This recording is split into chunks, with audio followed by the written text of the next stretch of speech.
Praise the Lord. Praise the Lord, church. Okay, so this was the piece I wrote titled Dear Christian. As you listen, will be blessed in Jesus' name. Someone once walked up to me and asked me, what makes you stand out? What makes you different? I had a lot to say. A lot came to my mind, but I smiled and I said, I'm a Christian. She looked at me and she was quiet, but I could read the unspoken words all over her face. It was like a book turned to a page, chapter 1, confusion. And the first paragraph read, what does that have to do with my question? I laughed and she was shocked by my expression. And she triggered her curiosity. Now she really wanted to know the reason for my profession. I'm guessing it was new information or it just sounded cliche. But for some reason, I wasn't shocked by her response. See, we live in a world now where the word Christian holds no meaning anymore until an adjective like born again is attached. But yet again, what is the use if our lives don't tell the tale? You see, we Christians haven't really given the world enough reason to hop on this Christian living. Basically because we do not live who we are. But the root of the problem is that we do not know who we are. The world recognizes us by the day we worship. Oh, he's a Christian. Well, because he goes to church on Sundays. What is that? Isn't there more than meets the eye? When people look at you, they see a different perspective to life.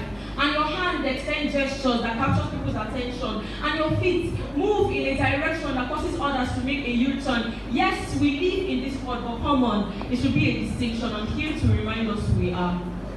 See, I may not be as loud as the Israelites, but I hope to shake and break down these walls of ignorance. I might not be an instructor, but I hope we listen to this piece of information. I might not be a doctor, but I hope we take in these doses to cure our amnesia. I'm here to remind us who we are. See, Christianity is more than a mere religion. It's a lifestyle, it's a culture, irrespective of age, race, and status. Christians are as beautiful as the rainbow because the Father has clothed us in coats of many colors.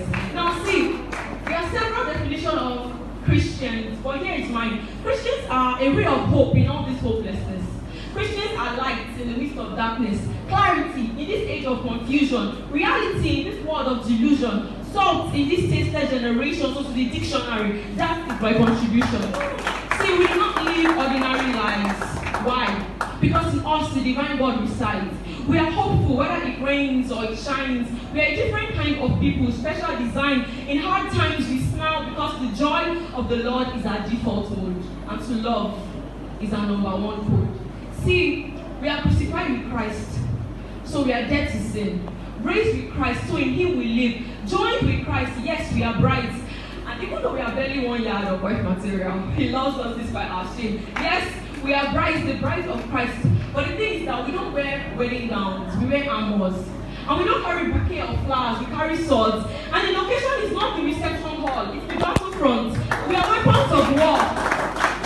We are weapons of war. And the strategic position is when we get on our knees. So if you ask me what the current situation is, dear soldier, we are raising a standard against the flood.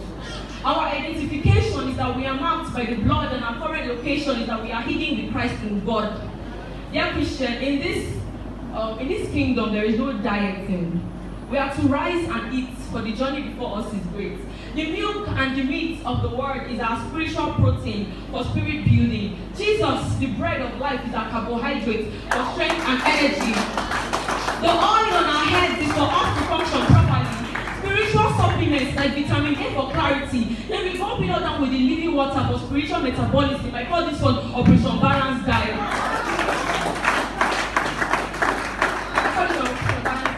Dear Christian, trying to fit in is an anomaly. It's not okay. How can light come and darkness stay? It's not okay. Let your life reflect and stream the 4 G's, the greatness, the grace, the glory, and the goodness of God. The Spirit that backed up creation, like the Spirit behind the resurrections, dwells in you, so it must count for something. This kingdom is like a business, so you must bring profit. Our mission statement is to make disciples of all nations, and our vision statement is that the earth will be filled with the knowledge of the glory of the Lord, just like the waters covers the sea. And if you just see yourself through the lens of God, you realize that you are much more than the person you see in the mirror. You are an epitome of God's divinity. He's your father, so come to this reality. The Son of God has made you a son. Act like you know who you are. God calls you righteous. Now you can live this thing. You can face this fear and you can pluck the strings of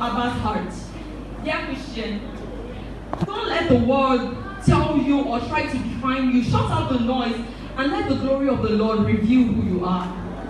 I remember someone telling me I was too young for all this drama. And I was telling him, I said, if this is all drama, then my Jesus Christ is script. And I will play every role assigned to me. Dear Christian, each and every one of us is on an assignment. And the world is awaiting the results. Now the thing is, wake if you sleep. Rise if falling, stand up to your feet, attack and defend. Because the goal is to make Jesus proud. Thank you.